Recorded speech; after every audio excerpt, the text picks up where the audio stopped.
Hey gang, thanks for joining us again today on another podcast. Today we're going to have a retired SEAL commander, Jon Fussell.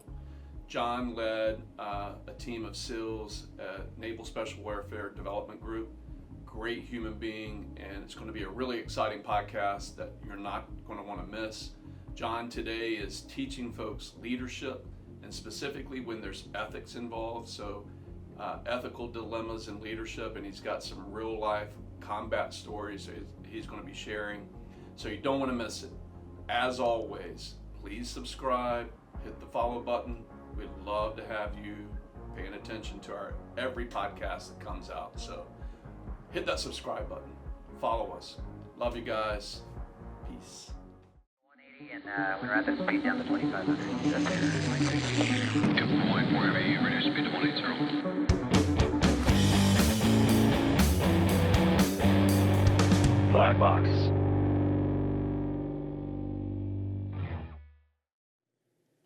Little four branches action. Little four branches. It's good, man. It's a smooth bourbon. It was the first time I had it on the show, so I really enjoyed it. And to me, what he educated me on with the wheat, the amount that, so they're 10% wheat, Yeah. which is uncommon for a bourbon. But they did that to put all four components of, oh guys, you're gonna have to help me, barley, wheat, corn. What am I missing? Rye? I don't think there is a rye. No rye in this. God, Harold's gonna kill me. Yeah, he told me before. I can't remember that stuff. And I'm just not a connoisseur, but I did pick it out. There was my choice right there. Nice. So I picked it. But he picked all four. And obviously we threw him a curveball with the scotch. Yeah. But it was fun. It was one of my favorite podcasts I've done so far. So the bar is set. Plus, I don't know who can follow after Yeah. Dog's hard to follow for anybody. and you know what the guys were telling me this morning? I've known Harold for probably 25 years. Where'd y'all meet? How'd y'all meet? Church, Okay. London Bridge Baptist, years and years and years ago. And we were in the same Sunday school class. Our Sunday school teacher was a 2-star, a guy named David Anderson, call sign Hollywood. He was our Sunday school teacher. And it was a bunch of military guys. I was still Marine Corps Reserves then. Gotcha. Do you know his neighbor Pete? Dog's next door neighbor Pete? I think I've met him Probably once. met him. So he and I known each other since forever. 7th grade, 8th grade. No kidding? Yeah. What's Pete do? He's in the, ADS. Oh, yeah. He does like One of their... He would be offended if he's kind of a smaller version of ADS. I think you're heavily focused on blowout kits, medical kits. Okay. I think he does some other stuff too, but he's in that world. Got it. So I'm sure he's at Soft Week right now, or was at Soft Down Week. in Temp, yeah. That's going on still, right? Right. Yeah, that kind of stuff. So he was a school teacher, and then he went pharmaceutical sales, and then he went to ADS, and then Figured out his niche and... cut away from there and just did a smaller version. So. Yeah. That's awesome. Yep. That's business sometimes, right? You go, you learn what you need to, and Yeah, say, hey, I'll do this for myself. yeah, punch out. So thanks for coming on the show with us. Yeah, thanks for having me. It's an honor to have you here. And I got a little surprise for you. I had our really good friend, our really good friend Lou, just throw back some feedback to me this morning about you. Uh-oh. So I'm going to read it to you here in a little while. So just preface it with that. But we have a mutual friend who came to me about 2 months ago. I think we were at Lou's father-in-law's retirement. Yeah. Dr. Proffer. Shout out, Dr. Proffer. And he was like, man, I want to introduce you to Fuss. He was one of my troop leaders, commanders. What were you guys called back? What was your... Troop commander. Troop commander. Yeah, my role. He's one of my... You got a troop commander, right-hand man there is your tactical Number 2 is your troop chief, and then there's 3 team leaders. Got it. Yeah. So we'll talk about that task organization and leadership today and what you're doing now as a civilian. Yeah. But yeah, Lou is a very close friend to both of us. You've known him a lot longer than I have. Yeah, Lou's amazing. But one of these days, when he's done doing fun stuff in the world, we'll get him in here for a one-on-one podcast. But I did a 8-hour interview with him just for his family. Yeah, you mentioned that. We actually talked about that the other day, briefly. Man, that was for me. It was one of my highlights, honors of doing podcasts, and it wasn't really a podcast. It was just me and my buddy Yeah. talking, and he gave me an outline that we thought we might be 2 hours. So the whole day. It was 8 hours of content, and man, I felt like I'd been in a marathon. We had 2 50-plus-year-old guys. We had to piss a lot, so there was a lot of bathroom breaks. So that might have been an hour and a half of bathroom breaks. But it was it was humbling. I mean, we hit all the emotions, I think. I thought at one point he saw me as a combatant telling a story, and I was like, oh, shit. Yeah. He might just come across the table after me. Yeah, you definitely don't want him coming across the table at you. So he said, hey, I want to introduce you to my friend Fuss, and you Yeah. need to get him on a podcast and talk about what he's doing in leadership now. And you've specifically gone into an area of leadership training, and you talk about it being leadership through ethical dilemmas. Yeah. So I'm going to want you to unwrap that for Yeah, us sure. today. Yeah, we dive into that. But before we do that, one of the things that we do on my podcast, Fuss, and by the way, ladies and gentlemen, Jon Fussell. So we'll talk about Big John here in a few minutes. Medium Do you have any nicknames in the team? Just Fuss. Just kinda Fuss? Okay. Stuck, yeah. Okay. So So Fuss, retired SEAL, and we'll talk about your career a little bit, but I want to really get into leadership and why that's so important, and especially in today's business world. yeah, for sure. But before we do that, I always like to have a toast and a tribute to our men and women that have served, that have made the ultimate sacrifice, and not only those in uniform, but I know you can appreciate this, being a man with that had to leave your wife at home a lot to hold the base camp. So not only to those in uniform, but our spouses and our families, our children that made that sacrifice right alongside of you. Yeah, So absolutely. a toast to our brothers and sisters who Cheers. gave it all. Sip to remember, right? That's right. Sip to remember.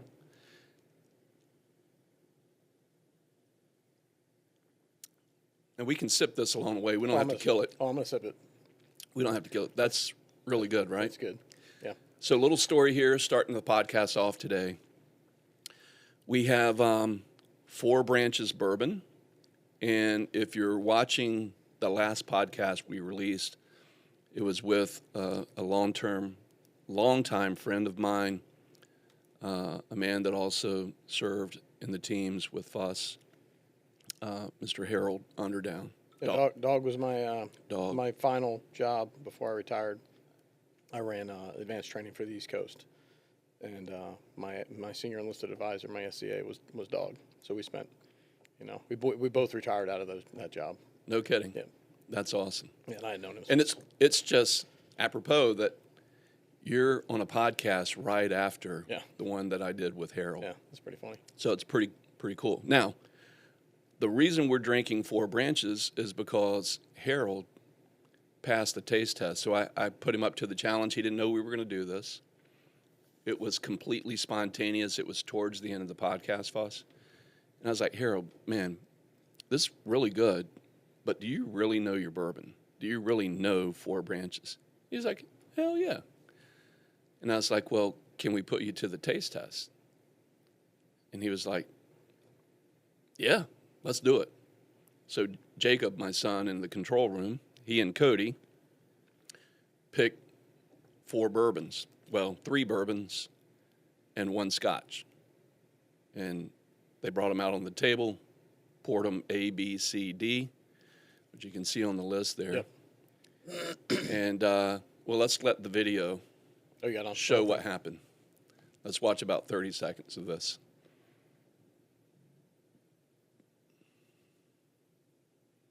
No audio, guys. All right, Jacob, A final answer. we're ready. All right. You guys want them all? Let's Yes. hear it. All right. So A was 4 branches. Yes! yeah! Yeah, baby! B was the Scotch. C was Angel's Envy. And D was Buffalo Trace. What about that? We did it. Here it is. Nice. Wow. Nice. Harold named them all. Not only his own, He got them all. he got them all. There they are How'd sitting you on the do? table. Did you do it too? I got to chicken out with just picking 4 branches. But, but you got it. But I got it. Yeah. Yeah. There's mine on the back. Yeah. And what I made a commitment on, what was that, May 2nd, 2025? I made a commitment to 4 branches. No money involved in this, no sponsorship. Yep. This is me going, hey, this is my buddy. He hit it. I'm going to help him and his company out. And, you know, me and my 3 followers that are subscribed to our channel, we're going to toast them every week we do a podcast. That's cool.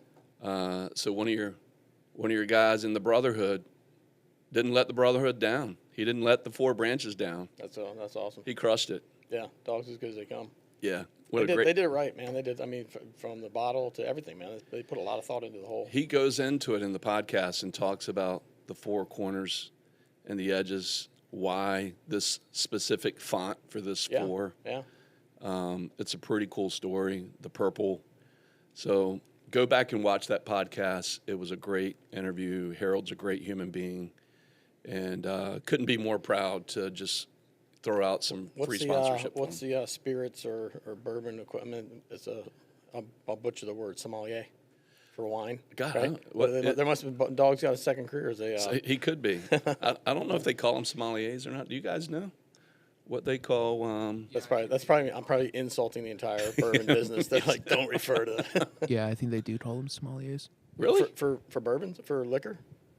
I'm pretty sure. Yeah, I'll double check that. Yeah. All right, they're going to be fact checking that while we're talking. So, yeah, salute to 4 branches. They're going to be out tomorrow at our client event down at the beach. So hopefully you can come join us and Yeah, hopefully, yeah. hang out. That'll be awesome. Harold's going to get there around 5:30 because he's coming up from Tampa.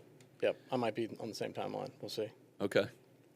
So, John, thanks for being here today. Yeah, thanks for having me, man. Let's pick up with you're a good old Hampton Roads boy. You grew up here in Virginia Beach.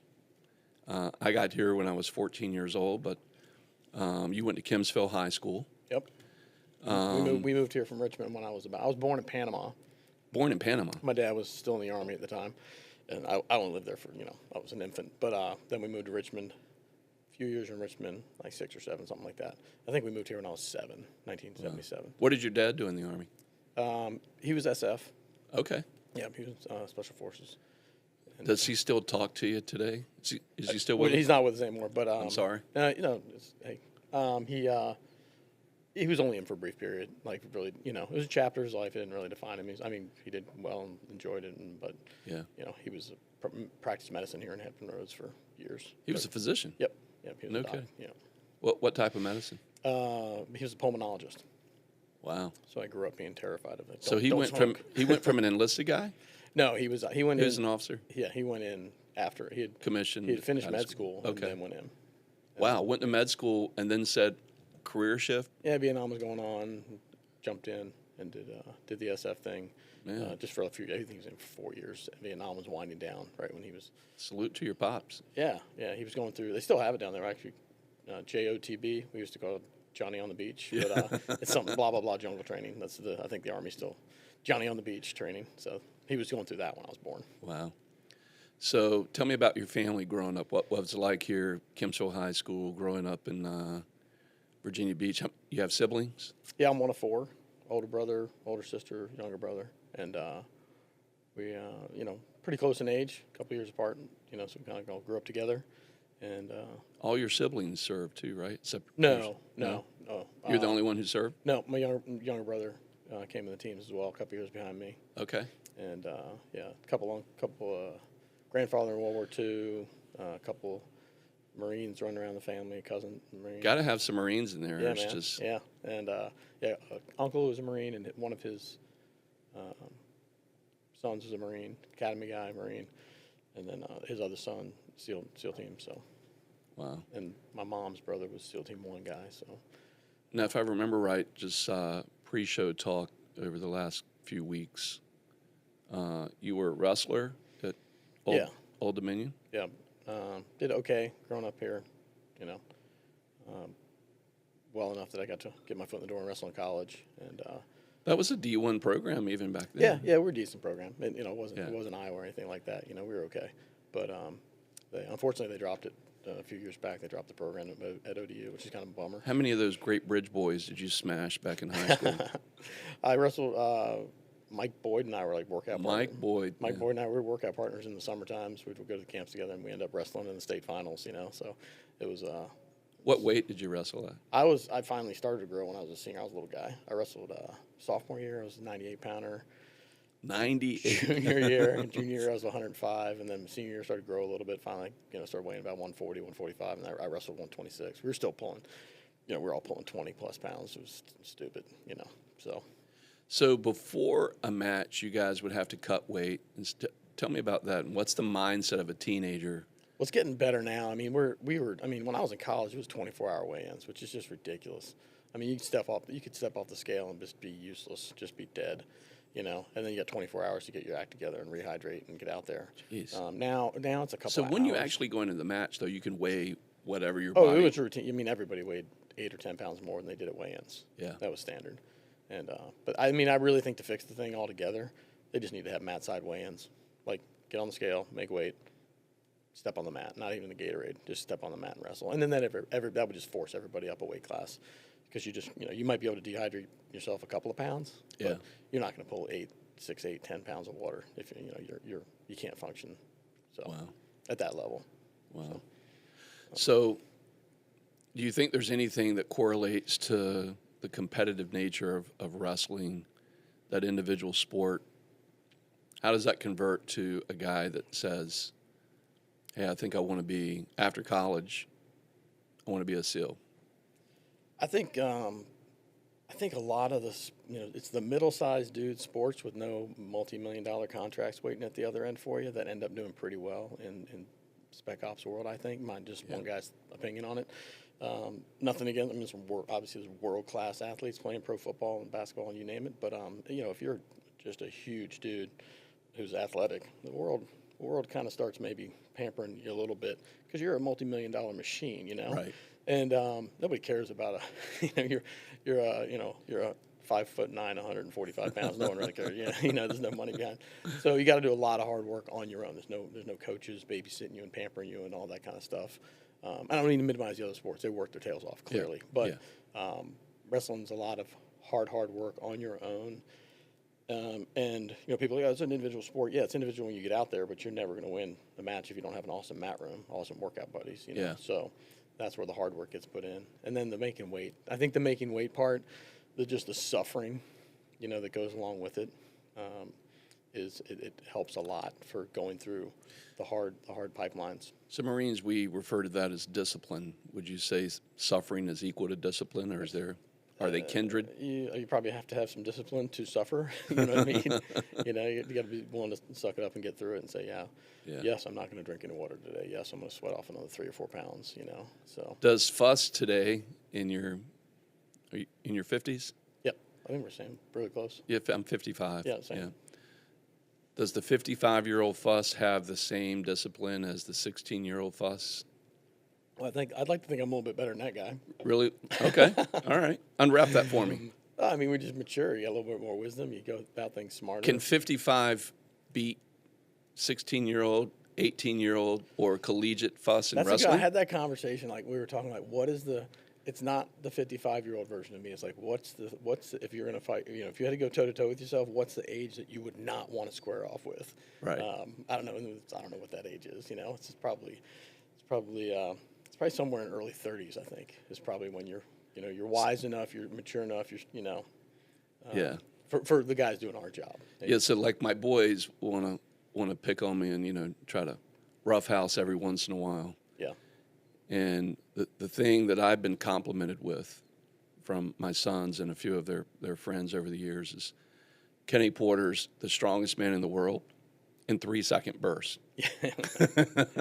So- Well, I remember in college wrestling, I remember I was never an All-American. I got there, I did okay, but there was some guys, if I look back, there was some guys that became All-Americans that I beat. But now I'm a 4th or 5th year senior, and I'm beating a guy who's a freshman or a sophomore who's ultimately going to go on to be way better than me. Yeah. But you just kind of old man strengthen him. I Right. had the same thing happen when I was a freshman. You're coming in, you're 18, 19 years old, and you got some 23-year-old who's been wrestling in college for 4 years and just. Is there any wisdom in that, the time in the saddle of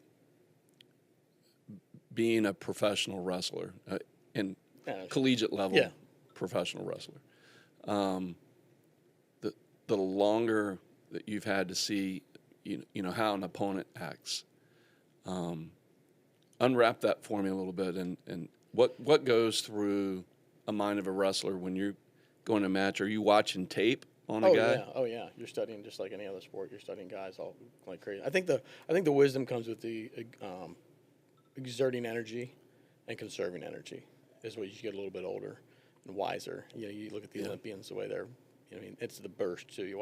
People watch wrestling and don't really know wrestling that well, and they're like, they didn't really do anything. They just moved around. And meanwhile, you look at a wrestler, and the wrestler's like moving in his seat the whole time, and like not a whole lot's really happening, but that guy understands what those guys are doing and how much and how hard. So it's a they're working. counter move.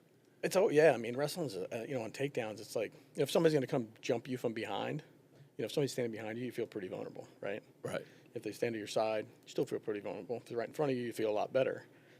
And so like getting takedowns is, there's all sorts of different Yeah. takedowns, but a lot of it is cutting angles, right? So if I could do every takedown by tackling you from behind, that'd be a home run. That'd be great. It'd be super easy. Right. That's never going to happen, right?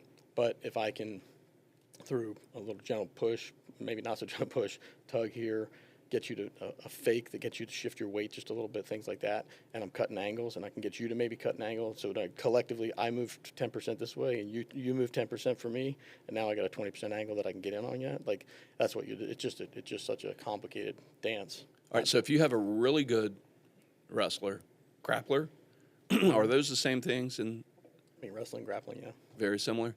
So let's say you've got an expert grappler, wrestler, and then a Gracie jiu-jitsu master. Yeah. Who's winning? If you're going to, the goal is to like tap you out. Are you gonna wrestle? If it's a wrestling match, I'm gonna put my money on the wrestler. Okay. If you're gonna buy wrestling rules, if it's gonna be, In the world of MMA now, who's winning more? well, lots and lots and lots of really good wrestlers are going into that world. If you're a top-notch collegiate wrestler, multiple-time All-American champion, all that kind of stuff, you're world class. That guy's there's no belts in wrestling, but the guys that are standing on the podium at the NCAA tournament, they're all triple black belts. Yeah. Right. And then they're like, okay, now I need to learn some boxing skills, some kicking skills, and some BJJ, ground skills. But you got a pretty good leap forward doing that. Yeah.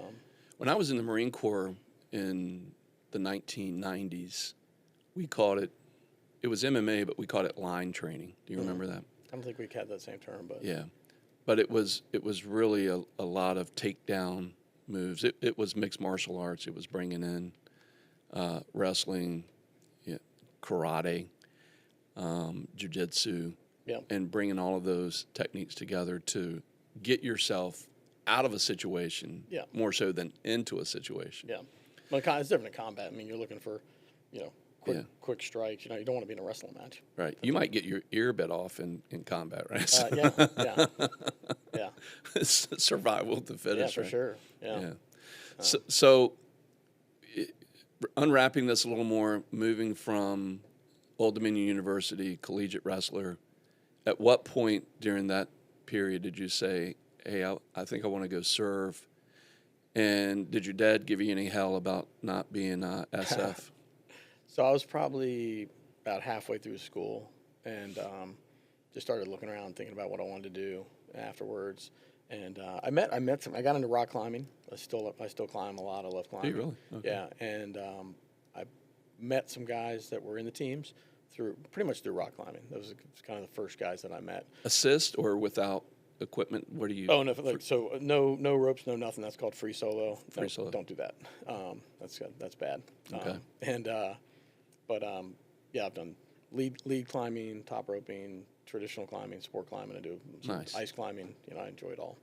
And so I got into climbing, and I just happened to meet some guys that were in the SEAL teams, the old guard, and through climbing, just kind of hit it off with them. Liked the mentality of good dudes. Kind of reminded me a lot of the wrestling team Okay. kind of mentality. And said, I think I'm going to do this. And I didn't just stop there. I did my homework and all kinds of other stuff.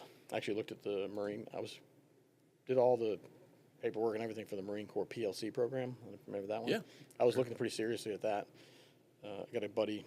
He did that. He ended up doing a full career, retired as a colonel. He was Going to the basic school and Yep. Quantico. He was a Yeah. Cobra pilot, but he did all that. And a guy on my wrestling team had been in the Army, and then he was going in. He might still be in the Marines. His son's in the SEAL teams, but so I was around. Checking it all out. But I kind of figured out eventually, hey, I want to go into the SEAL teams, and so I did all my homework on that. And then the guys that I met were, they all just I didn't really know a whole lot of the difference. They happened to be some prior enlisted guys, some warrants, and some senior enlisted guys, and they were like, hey man, if you're going to go the enlisted route, you can always become an officer later if you decide to, but if you do the other way, you won't be able to go back. So I said, no. So I decided, I graduated, I enlisted. So I did my first, but I did become an officer. I did my first 5 years as an enlisted guy. So No kidding. yeah, and my dad honestly, my dad's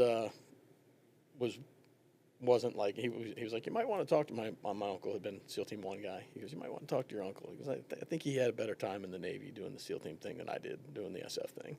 So he wasn't, he had a neat experience, but he wasn't like, yes, go SF. He didn't like the bureaucracy. Have you read? I've talked about this book on the show many, many times, but Milligan, Lou actually turned me on to the book, and I read it. I think it's about 400 or 500 pages. Water Beneath the Walls. Have you read that yet? I have it. I haven't finished it. It's a long read. It is a long read. Yeah. But it's good stuff, man. It's cool where all the history's coming from, Yeah. Do you know the story behind Lou's mentor in Louisiana, Stoney?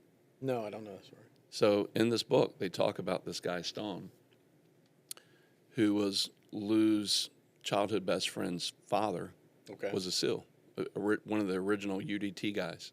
He actually sent me a picture when he's in the White House with Kennedy, and it was pretty amazing. So, yeah, this is the book. It's a great book, man. He did an awesome job. I don't care if you're military or not. I mean, I Yeah. think there's some nuggets in here. I mean, I felt bad as I need to finish it. It's a long read. It's sitting on my desk, but just even some of the history that I didn't know as a SEAL, stuff Right. that I didn't even realize where we came from on certain things. Well, I was really pissed at the Marine Corps that they gave up some real opportunities Yeah. to really be at the tip of the spear. And take nothing away from 03 Marines, right? Yeah. In my opinion, an 03 Marine, just regular Army, regular military. I'd pick Marines every day. Oh, I'm with you all day long. Charter man. Hill. Yeah. Yeah. There's 19-year-olds that just have a little. Marine Corps got to figure it out, man. Yeah. I mean, I went to Navy boot camp. Sorry, Navy. It's kind of a joke. You just march. You're marching around and folding some underwear. I mean, it's not. Yeah. At least Marine Corps boot camp, you're going through some arduous training. Hey guys, we were watching this morning because Cody, who's in the studio, had never been exposed to Full Metal Jacket. I heard that. I was like, that's crazy. So like- Cody, that's required watch for you this weekend. Yeah. It's Full Metal Jacket. But let's play the little quick little private pile donut scenario. And this is real, and you know this as well as I do. That movie probably depicts Marine Corps boot camp better than any movie that's ever been produced about the Marines specifically. Is there a movie in your mind for the Navy or for the teams that did a really good job of depicting? Gotta give it some thought, man. I mean, there's so much there's so much consulting going on these days. There's a lot of stuff that's scary, too accurate. I don't know how to get that. What's on that list? I mean, obviously, old school Charlie Sheen, Navy SEALs that one was super cheesy and funny. Yeah. I mean, the Zero Dark 30, the way That seemed like a Navy commercial. yeah, the way they depicted us was pretty good. I mean, obviously they talked to a lot of people. The way the guys interacted and behaved and stuff like that they did a pretty good job of that. That's mostly a agency movie. That's that's about 75-80% agency really. Yeah. And they kind of that I'm sure the real deal, agency folks would have some heartache about that movie because from what I pick up, the lead character, they sort of combined probably three or four people into her character. I mean, the woman who did that, there was a real woman who did a lot of that stuff. And credit to her, but I think in the movie they combined a lot to make it a little bit more exciting. Yeah. So there's probably some people in CIA that little are more like, Hollywood. she didn't do that. She didn't do that. That's bullshit. Yeah, here you go. Here's a great scene, folks. If you've never seen Full Metal Jacket, here's a promo. Toe jam. Pop that blister.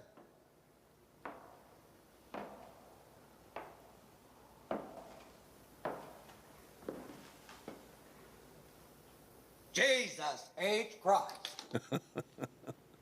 Private Pile, why is your footlocker unlocked? Sir, I don't know, sir. Private Pile, if there is one thing in this world that I hate, it is an unlocked footlocker. You know that, don't you? Sir, yes, sir. If it wasn't for dickheads like you, there wouldn't be any thievery in this world, would there? Sir, no, sir. Get down!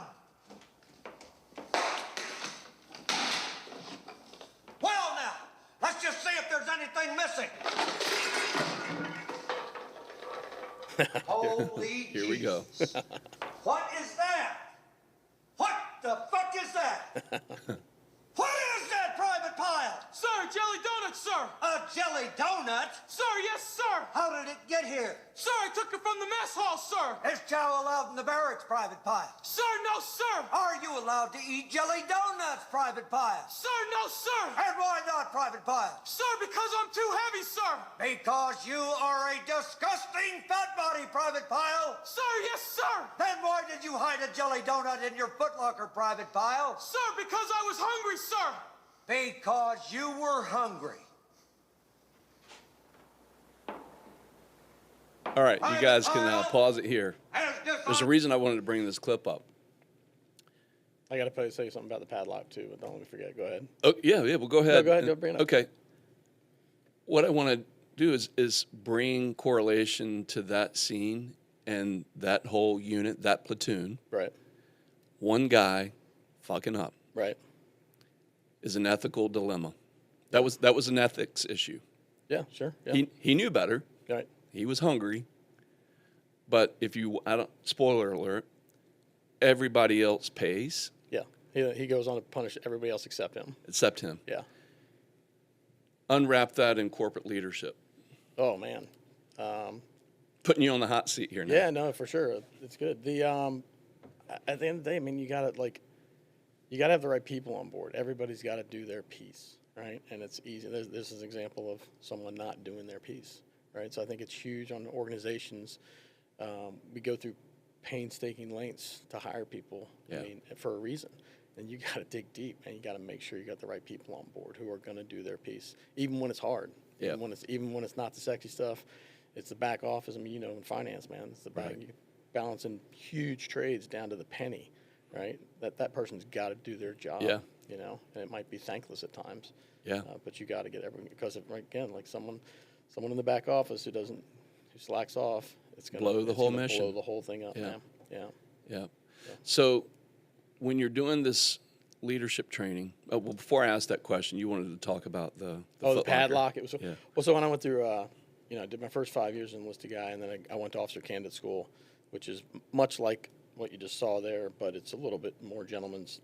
Instead of everybody in one big barracks like we did at boot camp at officer candidate school, it's a hallway, four candidates per room, Right. and no doors. It's a little, but it's a little more intimate. a little than- bit nicer. And but it's run by the drill instructors, and the Marine Corps, like, hats off to the Marine Corps, man. The Marine Corps, those DIs they're world class. Yeah. I mean, those guys are they're out of their minds. They're bonkers. I love them to death, but they're bonkers.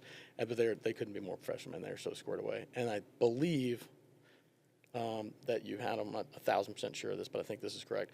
You can't become a DI, drill instructor, at Navy OCS unless you've already worked Parris Island. At Parris Island or San Diego. Yeah, or San Pendleton. Diego, yeah. So I think you have to do regular boot camp and then try to move up, or whatever, move up. But Do you realize, too, that drill instructors have to go back through 13 weeks they do. of boot camp? They have to do boot camp I didn't know that. all over again. Yeah. So I was on Parris Island and got to see that firsthand, that there was a platoon of future drill instructors. Future DIs, yeah. Again, if they don't pass, I mean, they go, but they're doing it from the aspect of the heavy to the senior drill instructor, and they all take turns in that position and leading their platoon. Oh, yeah. They're That's like, cool. if you're going to train Marines, you're going to make sure that you really have this shit down pat. I remember when I got to OCS, and OCS, there was a handful of prior enlisted. It was some nukes that were prior enlisted, but they were super fast track. They were like nuke school and basically just coming almost straight back into officer candidate school. We had a handful of prior enlisted guys going through, and as one of the senior guys in my class, I remember you're mentoring, you're teaching all the OCS is a phenomenal program. It's designed to scare the shit out of young college kids who have never, had to wake up at 4:30 in the morning, and they do a great job. But I remember I was doing everything I could to mentor him and help him out and teach him stuff. And the padlock reminded me, so I talked to my whole class. I said, listen, we're going to be going through weeks and weeks and weeks of this training, and we're going to be on impossible timelines all the time, right? They're going to yell at us out front. We're going to be out front. They're going to yell at us, get up and change uniforms, and they're going to the timeline that they're going to give us is not possible. Yeah. Hurry right? up and wait. They know we're going to fail, right? So they're going to give us 5 minutes to do something they know it takes 15. So you're going to fail. You're going to have the temptation to take some shortcuts, right? And I said, and I held up a padlock in front of my whole class, and I was like, one of the shortcuts that some of you are going to come up with is this. It takes, it's a high school padlock, left, right, left, right. It takes 15, 20 seconds to do this, to open this thing up. What some of you are going to do is you're going to dial the first two numbers in so that you can just go, whoosh, boom, right? You're going to save yourself 15 seconds. I was like, what's going to happen when we're in class is the DIs are going to walk through here, and they're going to patiently go padlock to padlock and turn it number, pull, number, pull, number, pull, number, pull, until they open your lock. That's going to happen. Don't preset your padlocks. I told the whole class that, right? I explained it to them. I was like, that's how it's going to happen. And some joker did. Oh, of course. Sure enough, we came back, and just one room, and they only got into one locker, but they call it Hurricane. Yeah. It was so good. They did such a good job. I mean, I was laughing so hard. I mean, every bit of shoe polish, every bit of toothpaste, every bit of, just destroyed. Yeah. And just rolling laughing, and the whole rest of the class, they were almost in tears. Oh my God, it was going to be hours and hours and hours to clean that up.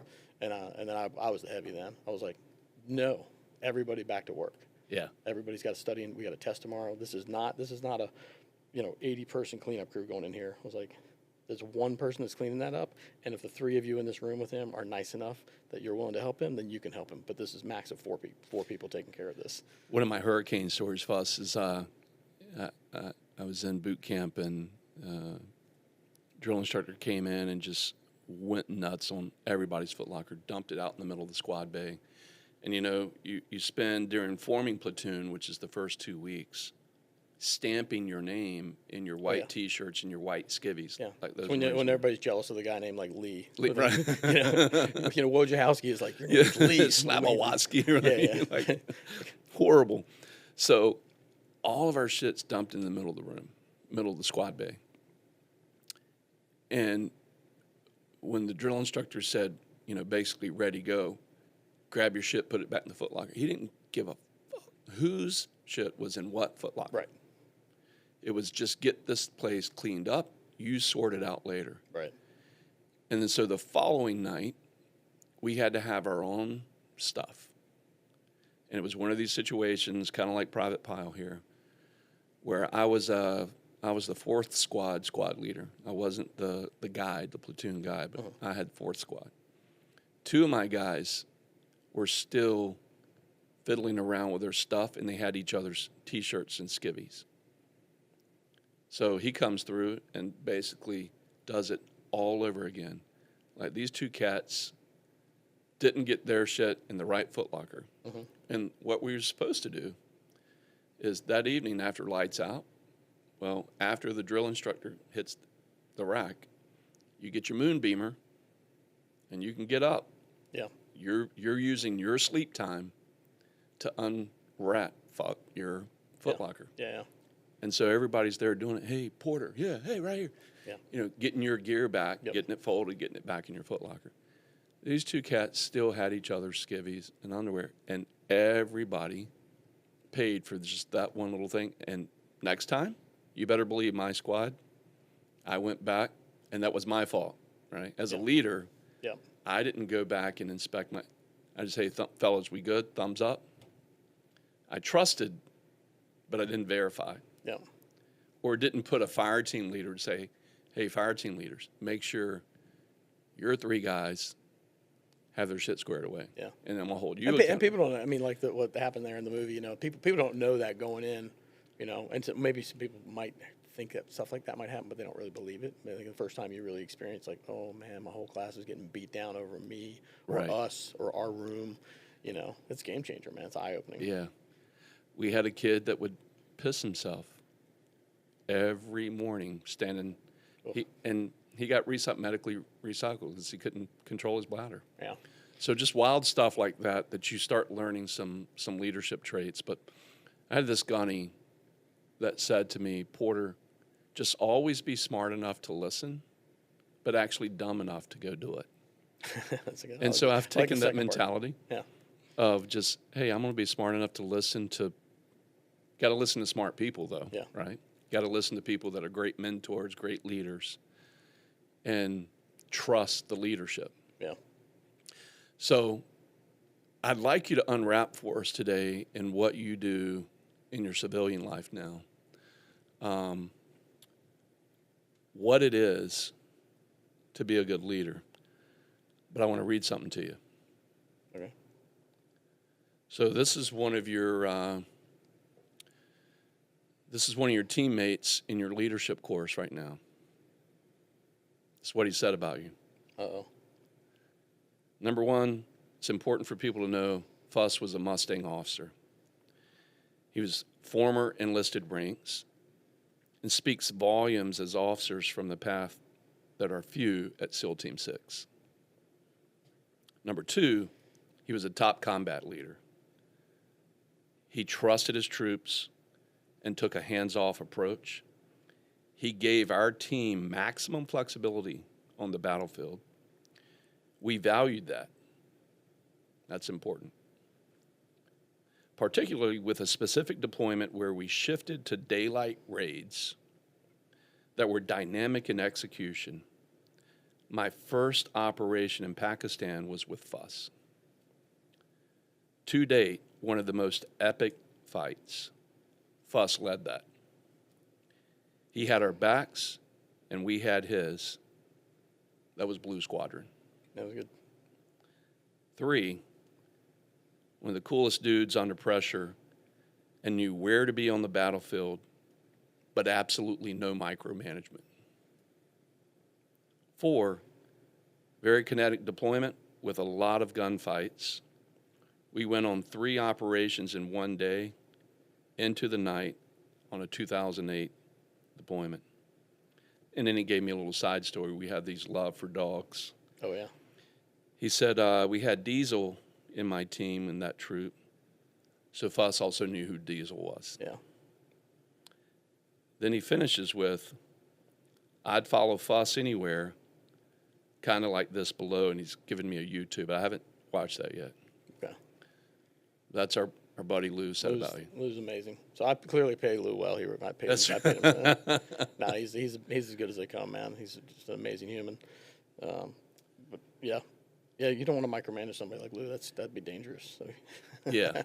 No, we had an awesome. It's humbling to hear him say stuff like that, and that was an amazing stretch that we had to work together. So these nice things he said about you, you've obviously had some experience in leadership at the enlisted level, and what it's like to be at the bottom of the enlisted ranks. I mean, I'm guessing you started out in E1. As an enlisted. Boot camp. Started in E1, left boot camps in E3 though. And then you retired as? I just picked up 05, but I didn't pin it on. Okay. So I'm retired 04. Which is a pretty big move for a guy who was a Mustang, meaning started enlisted, finished as an officer. Take me through, what was the inspiration, Fuss, of creating a leadership course around ethics? Yeah, how to unpack that one. Well, I guess I have to back up a little bit. We can go through my career path where I worked, all that stuff if you want.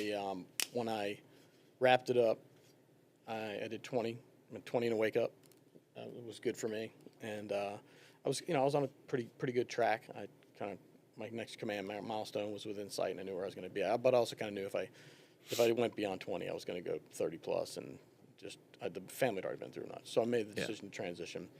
I wanted to go 180 out and just try something totally different. Okay. I didn't want to, and nothing against, I have great friends that decided to stay in the contracting world, or go to Booz Allen, and those are all great options. But I just want to try something different. So I interviewed all over the place. Towards the tail end of my career, I got to go to Naval Postgraduate School out in Monterey. We wrote a thesis, collaborated with two other guys, both still active duty, so I won't get into their names, but phenomenal. They carried me, clearly. But we wrote a thesis basically about talent identification. It was the identification, grooming, and retention of high potentials. And we interviewed a ton of companies trying to figure out how we could do things better to help keep, because we had a real serious retention problem, particularly in the officer ranks. And did that. And what was the retention problem?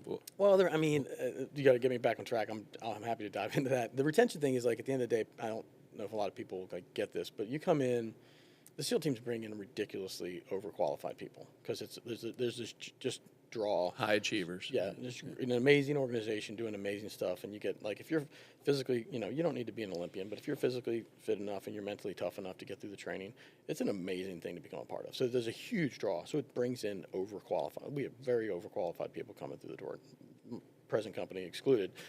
I was right in my wheelhouse, but. You get these guys come in. Same thing go for fighter pilots. Man, fighter pilots nowadays, like, you need to be a rocket scientist. What's going on up with those cockpits? Those things, that's high tech, man. That's not all. I think I could have been a fighter pilot in World War II, like stick and rudder and but right. What these guys are doing, man, incredibly smart guys. Yep. And but then you get to come in and you do this just dream job, right, for a few years. And on the officer side of the house, you're going to come in, you're probably going to, most of officers are going to come in, do a SEAL platoon. You get through training, let's say that takes 2 years. Then you're going to do one SEAL platoon, that's another 2 years. Now you're at 4 years. Then you're going to get sent away to do maybe something supporting role or something like that, away for a couple of years. And then you come back, you do another one. Now you're about your 8-year mark. And then some guys will then make the move up to the next level, up to development group. And then some guys won't. And if you go to development group, you'll extend your operational time for another, 3, 4, 5 years. Right? And that gets you to 10, 12, 13 years of service of doing the job, right? Most guys are not making that move. And so somewhere around their 8 to 10 year mark, that super cool job that they love doing kind of goes away. You're still doing really important stuff, man. Teams need ops bosses and XOs and all that kind of stuff's important, but you're not doing the real cool stuff that you came in to do. And it's the same thing that goes for like a fighter pilot. As you get more senior, you start riding the desk a little bit more, less flight hours, flight hours. And so that's the jump off point. Yeah. It's 8 to 10 years. Guys are just like, hey man, this was super cool when I was doing my dream job, but my brother is an idiot, and I'm making up something. My brother's an idiot, and he works at Morgan Stanley, and he's home every night, and he makes 5 times what I'm making. Right. I got to get out. I got to go take care of my family. I'm out of here. So that's a big point where guys kind of punch out. Yeah. Probably oversimplifying, but that's it. I think that's actually very succinct. I actually think that even happens on the enlisted side. I can think back. I love the Marine Corps. Right. And I love the camaraderie. I love, my son, who's an Army kid, his saying is, hey, I love the clowns. I wasn't crazy about the circus. And I think that's always kind of resonated with me too, is that, I love my boys, love my platoon, my squad. Yep. You know, you become family. It's a fraternity. sure. Right. Well, it's crazy. I mean, we you know, you're so tight together. You get into a platoon workup or a troop workup, and you know, you're spending more. We're stealing each other's lives away from our families. I mean, we spend more time. Lou and I, when we were working together, we spent more time together than we did with our families by a long shot. You know, and inevitably you go to a barbecue. You know, and when we're in town and having a barbecue, and there's a whole gaggle of 9-year-olds, there's a whole gaggle of 7-year-olds, a whole gaggle of 5-year. Like everybody's kids are literally You're like, everybody's exactly the same age. You know, any kid that shows up all psyched, you're like, I don't know, man. We were definitely in Arizona for 6 weeks. So you know, back to what you're saying, I transitioned and wanted to do something completely 180 out. Interviewed all over the place, all sorts of companies.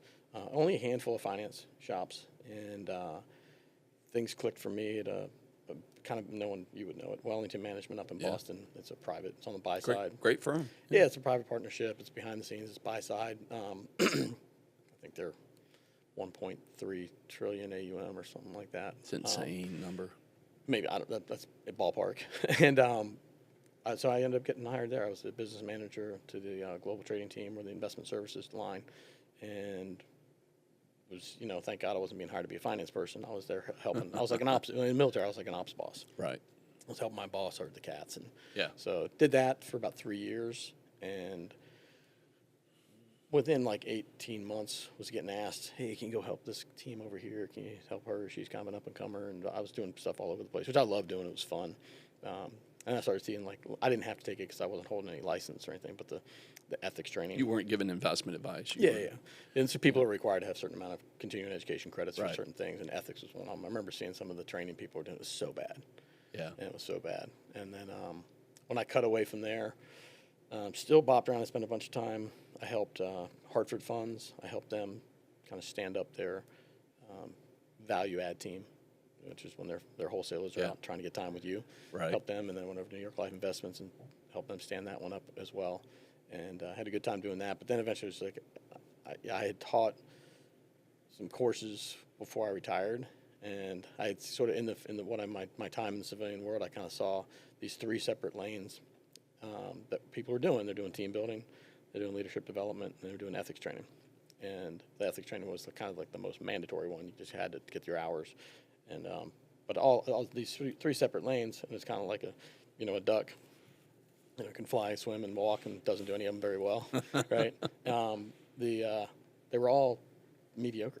And I was like, well, why not bring this together and do some meaningful, thoughtful training here? So that's where that was the genesis of Leadership Through Ethical Dilemmas, the courses.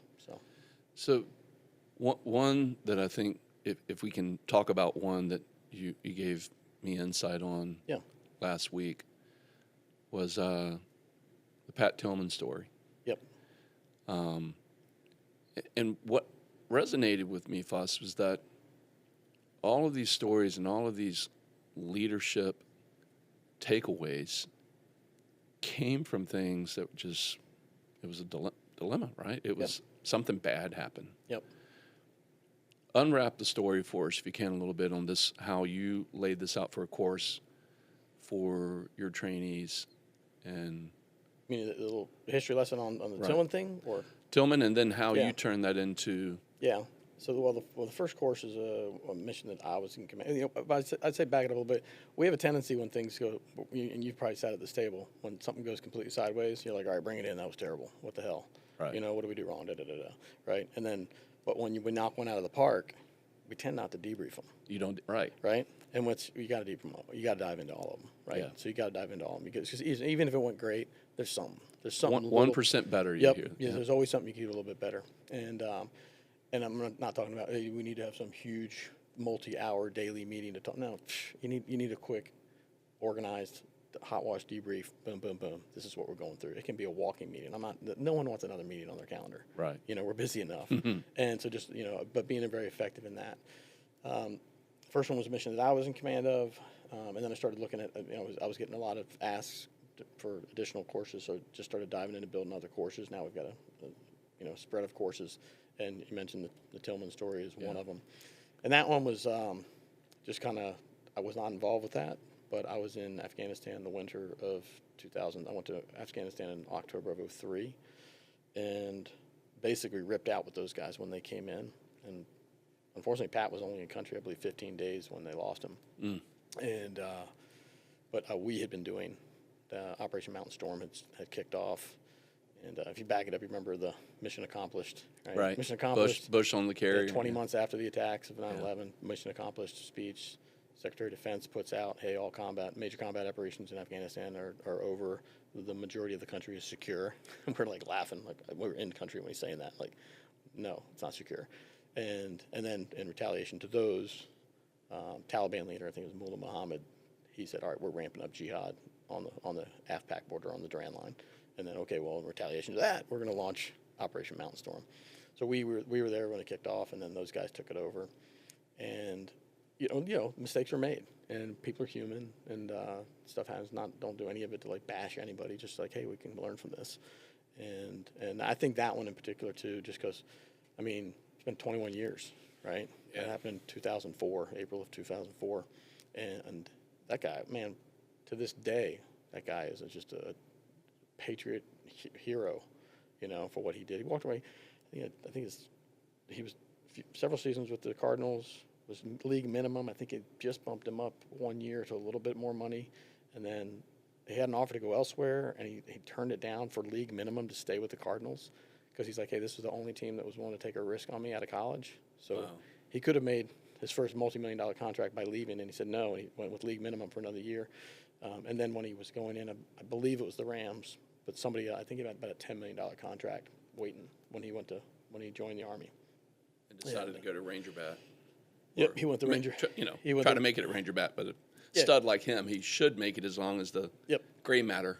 Yep. So he went that route, and unfortunately he was lost, and some mistakes were made, some tactical mistakes were made, and it's not a bash fest. It's just like, hey man, this is what happens. It's just bad stuff happens. So how do you take a military unfortunate accident and those moments of leadership, and in that particular instance, what you had shared with me a couple weeks ago was how there was a plausible moment where they could, oh man, we can kind of deny that this was one of our own, that we fired our own, that we killed our own. Yeah. And without a little mini. Yeah, without getting into a massive, history lesson on it, but there was a lot of people don't know that his brother was in the same platoon with him, Kevin, and they were when the firefight broke out. They were in separate elements, and luckily neither one of them ever shot. Unfortunately, Pat was killed, but there was a hesitation, and I can understand this. There was a hesitation initially to tell Kevin. Right. They thought it was enemy fire. It wasn't, and they knew very quickly that it wasn't. And there was a hesitation. They were split up by 100 meters, and there was a hesitation like, oh, we don't want to tell him this right now. This guy could melt. He could kill himself. It could go. Right. Lots of bad stuff could happen. So I could understand that. Like, hey, get this guy out of here. Get a bird out here. Get him back to the base. Call the chaplain. Call the shrink. Sit this guy down and tell him what happened. Right. So I can understand for a second that they didn't want to tell him right there in the field. Yeah. But then that snowballed very quickly, which was unfortunate. And that's where it got really, really ugly. So that's one in your leadership course that you unfold and you teach. And I think what we were talking about too is on pre mics and headsets was the format's interesting. You're getting into looking at these tough decisions, and whatever you could build one of the. I haven't, but you could build one for the D-Day, whatever. Just say what these decisions had to be made at this time. What would you do? And the fun part of it is that it gets people so out of their wheelhouse, right? Like I know I can speak finance on kind of a junior high school level, right? But if I won't name any companies, but if there was a finance company that was like falsifying counts and open up a bunch of bogus accounts for people, so if that would ever happen, you could build a case study on that very easily. Horse and wagons. Yeah, maybe some cowboys and stuff. But it'd be very easy to build a case study on that. Like, let's talk about how this happened.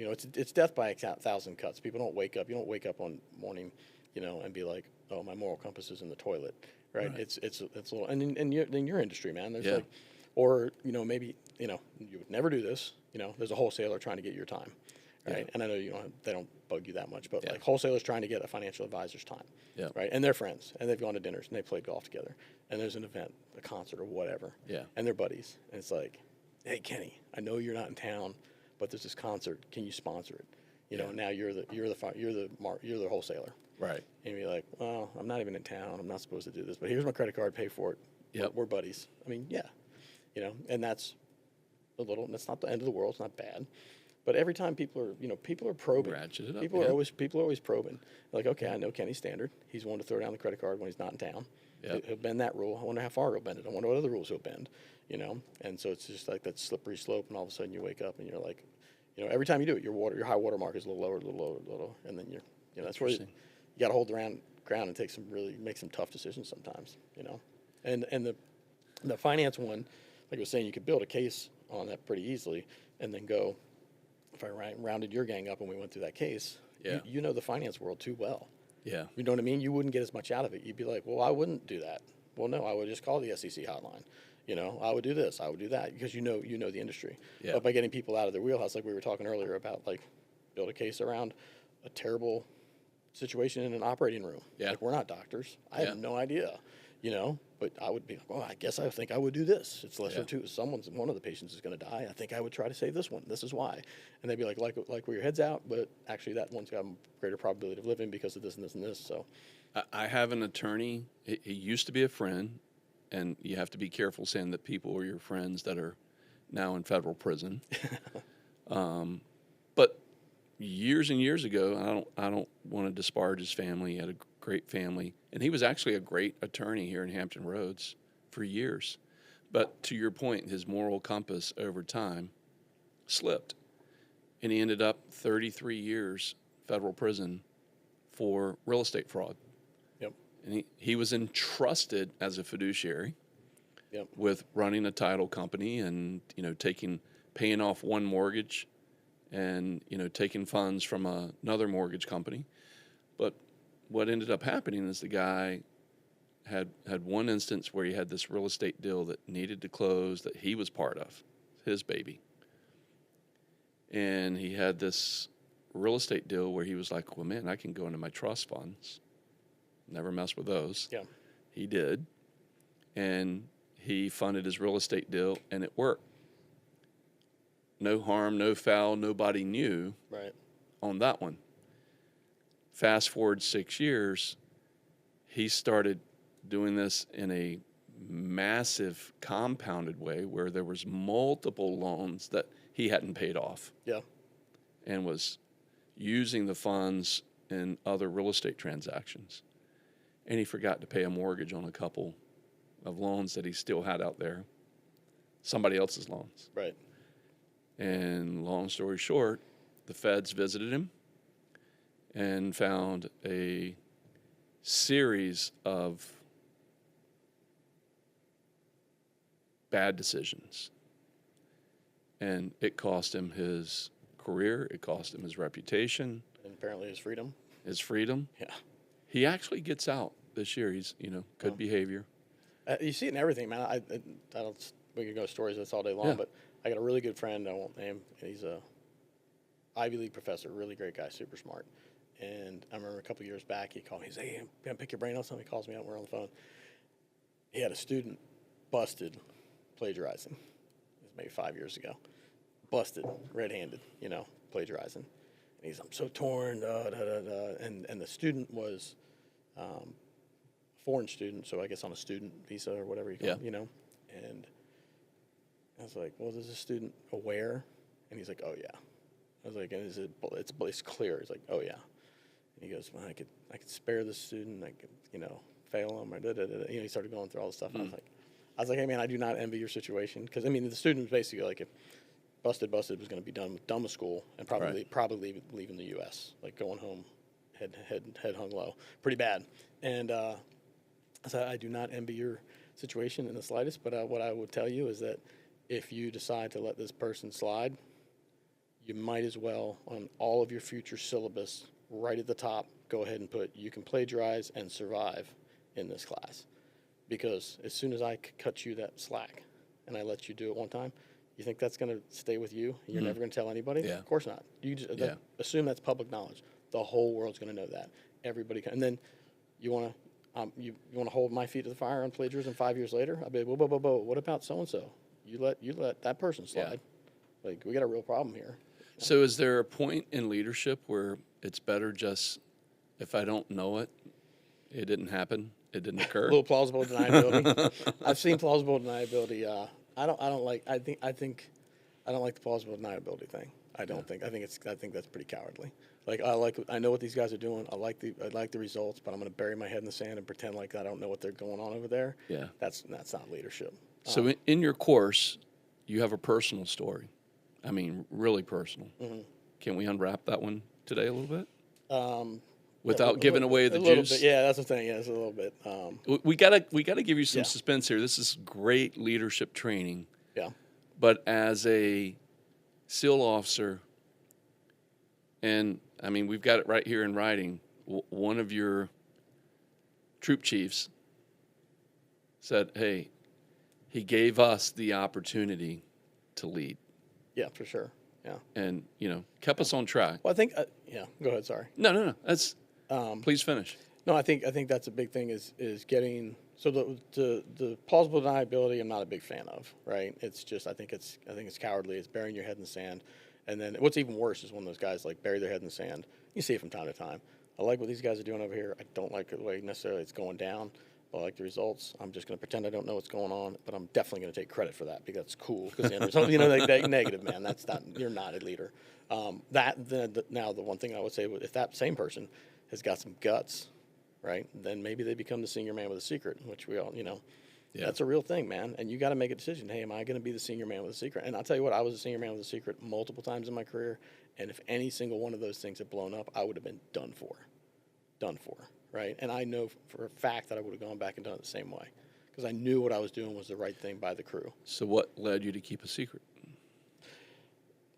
We got sent out one time at the Wave Tops. We got sent out one time to go recover a weapon that had been lost. It wasn't our fault. Somebody else lost a weapon, and we got sent out to go recover a weapon that had been lost in Afghanistan. That's insane. Can you say what type of weapon? Who cares? It was a pistol. It was a rifle. It was a serialized weapon? It was a serialized weapon that had been lost in Okay. Afghanistan. Okay. I mean, that may as well have been like a steak dinner on a plate. Like, it's gone. It's gone. Like, you're never, ever going to. And we were told, you're going back out to get that. You're going to go search these areas. Told at what level? A couple levels up. We got told, you're going to go do this. So I volunteered immediately. Man, I am putting you out there. I volunteered, and I said, hey, I want to handpick the crew that's going to go out. So I got a group of about a half of my platoon. I said, we're going to go out and do this. We were supposed to do like 4 hours out and 4 hours back, mounted patrol driving to go get this stuff. And we got basically over the first ridge line, found a nice safe spot, pulled over, and spent the whole day sunning ourselves. And I told the guys, I'm not going to drive around this country waiting for one of us to hit an IED so that I can hand a folded flag to one of your wives and be like, oh, hey, sorry, we had to go find this pistol that we knew was gone anyway. Like, no, negative. So, I sat on that. And that would have gotten me, if they had found out what I had done, they'd kick me out of the country and send me home.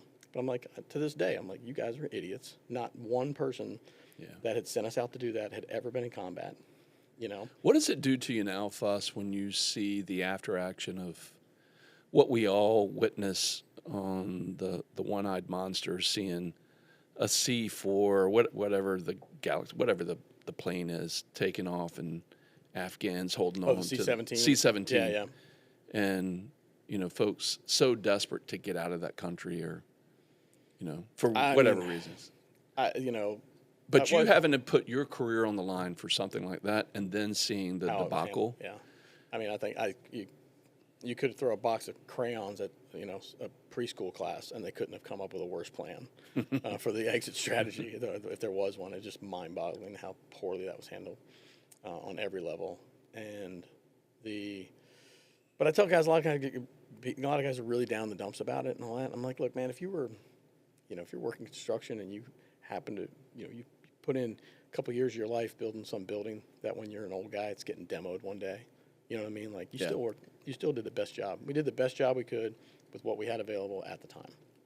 And just because some bureaucrats screwed the whole thing up in the end, like, that doesn't reflect on what you did. So, I think you got to focus on what you did there. And once you're out there, it really is about the guy to your left and the guy to your right. Yeah. I got forced out to go do some dumb stuff from time to time. And we used to always say, hey, listen, the bosses can force us out to go do a mission. The good bosses are say, hey, man, good input. I realize that you think this is a dumb mission. You're going. Yeah. And then the good bosses go, and by the way, I'm coming with you. Because I'm forcing you to go, despite the great argument you just made on why we shouldn't go, and I'm going to go with you. Those are the good bosses. The bad bosses are the ones that just say go. I want to just go back to something you just said because, when I enlisted in the Marine Corps, I enlisted for a lot of personal reasons. One being my dad gave me 2 weeks. When I found out collegiate football wasn't going to work for me, and he told me I had 2 weeks to figure out what I was going to do in my life. Yep. And then seeing a blonde-haired, blue-eyed Marine walking into church in his dress blues, and then figuring out, this is my buddy Alan Fellers, who when I was in 9th grade, he was in 12th. And, I looked up to this guy in high school. And you saw the commercial? You're like, I want to fight a lava monster. That looks awesome. So the Marine Corps recruiting works. He was home on some recruiting duty, and I got sucked into that mindset, that mentality, and told me about this unit that I was a part of. And so I got pulled into that. But it was also, I get an opportunity to be a patriot. My uncle was killed in Korean War. He was a second lieutenant crossing the Yellow River with some prisoner of wars and machine gun fire, cut in half. My brother was named after him, Roger. Or Rogers, it was my Uncle Rogers. Roger was my brother's name, is my brother's name. But I got pulled in, man, I remember a 2-star going through our IG inspection. It's like, why did you enlist? And I didn't have a cheese ball answer. It was like, well, kind of screwed up my football opportunity. And the Marine Corps seemed like a big challenge, so I took that. Yeah. And then he dug in a little more, and I was like, well, also in the back of my mind was my uncle served, and I wanted to honor that. My brother served. My dad served. And for me, there were all these reasons, but once I got into my unit, and once I had a new family and a fraternity and a brotherhood, I can't really, you understand, you and I sitting here talking about, you become family with these guys. And so I completely get that it was bigger than country when you took some guys out and said, hey, we're going to go out here and we're going to sunbathe for a couple of days because I don't want to have to send any of you guys back home in a pine box. Yeah, yeah. It was more about the community, the brotherhood, the fraternity of protecting your core, who you had ultimate decision-making responsibility for. Yep. I mean, the bonds you go through, as humans, we grow, we mature when we go through hard stuff. Yeah. Anguish and bad stuff, physical, mental, all of it. Can that be good in a corporate environment? Yeah, I think it can. At the unit level? People do it in the corporate environment. I think people don't. I think leaders should stop and take pause and point it out when it's going on. There's a reason that Marine Corps boot camp is hard. But some people call that cliques sometimes. You're getting your little clique. Well, you're going to be cliquey. But everybody in your boot camp company went through the same stuff. So, there might have been a little bit of cliquey stuff within. That's always going to happen. But, we go through hard stuff on purpose because we grow as people. We grow tighter with those around us. That's why, SEAL training, Army Ranger training, Green Beret training, all these training, they're really, really hard for a prison. One, to weed out who really wants to be there. Yeah. Right? But also, you bond. That's why Godfather and my kids are all in Navy SEALs. That's boom. That's your. Well, that's even your like plan. in SEAL Team 6 and with Dev Group, you have these squadrons and color-based. And I've even heard a few of my close friends talk about, when they became troop chief over gold or blue. Sure. They were loyal to that unit, but when they had to switch and become leader over another, it was like, okay, I'm bringing this core leadership, these values, to these. These are my guys now. Yep. And there was healthy rivalry even between the units at Team 6, right? Yeah, sure. Yeah, for sure. Yeah. And each one kind of develops its own culture. Yeah. But to your point about is that good in corporate America? I think everybody I think a lot of people in corporate America look at some of the stuff in the military. It's like, well, can we get some of that? Can we do that? And I'm like, you don't really want to do it. I mean, I'm going to lay you in ice cold water until you're hypothermic and make 80% of your people go away. Like, no, you don't want that. Yeah. But you can acknowledge it. Like right here in your office, I'm sure you've had, a fire drill where you're like, okay, all hands on deck. Right. This was a mess up. No one's going anywhere. Roll your sleeves up. We're going to get this thing done. Yeah. Next thing you know, it's 10 o'clock at night and no one's even walked out the front door yet. Yeah. Like, you just did something hard together, right? And Yeah. you came together. And that's where it's on leaders to be like, hey, no one wants to hear this right now. We all just want to go home and get some sleep. But this was Right. good work across the board. Everybody crushed it. We came Yeah. together as a team. We had to go home, get some sleep, be with your families. But, like, don't let this be lost on you. Like, this was a bit of a crisis, and we handled it together. Now, and you're tighter as a crew. You're like, yeah, we did do that. Yeah. I think it's important to acknowledge that stuff. So when you're teaching these courses to, and it seems like you've kind of found a niche around financial services companies with leadership. I think I don't want to pigeonhole no, you. not at all. I mean, I've talked to NASCAR. I've talked to the unions. I've talked to plenty of folks, and I've just because of my time in finance, I just have a few more people that I know in that world, and the word of mouth has spread a little bit more in that world. But these are applicable to anybody. I mean, at the end of the day, I think no matter what your industry is, people want top performance. They want, and people say elite and all peak and all this. People want performance. You want top performance, and it's really basic. It's not easy, but it's pretty basic. Yeah. Like, if you have high functioning teams and solid leadership, you're going to do well. There's a guy who wrote a book, his name's Jeff Olson, called Slight Edge, and that just resonated with me that you said it's basic, but it's not easy. Yeah. So often the things that are easy to do are also hard to do. Easy to like spell out or map out. Right. Than hard to accomplish. So Jeff Olson calls it the slight edge. Okay. Things that are easy today become really hard later in life. And things that you make hard today can make your life easier in the future. Yeah, like if I blow off getting up every morning to exercise. If I like blow that off for 20 years, right? Right. In complete transparency, I'm facing that as a 55-year-old today. Yep. What was easy to do, like when I was a Marine, I'd show up and we got 2 hours to PT. Yep. You got paid to do it. Yeah. Now, as a leader of a company, grandkids, and just managing life, it is really easy in the mornings to sit on my back porch and have a nice hot cup of coffee. Yep. Look at my beautiful bride. We gotta tackle that one. You gonna work with me? Yeah, you help me with that? We got that. We're gonna get to VHP. Have you? I went through the course. You've been to VHP. I've been to VHP. It didn't take. They kicked my look. 2 weeks in, I rip a hamstring. Oh, really? Pop! Everybody in the gym heard it. Oh, yeah. It was pitiful. I blew my Achilles. It was the same way. Really? It was audible. Yeah. And those guys adapted to me. Yep. And made a routine work. My trainer, you'll meet him tomorrow. His name is Luke Meacham. Okay. Luke was at the teams, and then he did one contract, but he had this passion to want to be a pro football player. He played at Mount Union College, really D3 school, but superb athlete. Mm-hmm. And long story short, he didn't do great in the combine.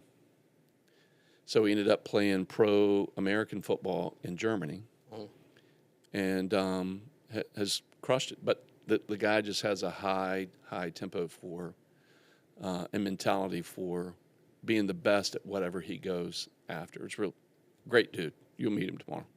Cool. Hopefully we'll see you tomorrow. But Yeah.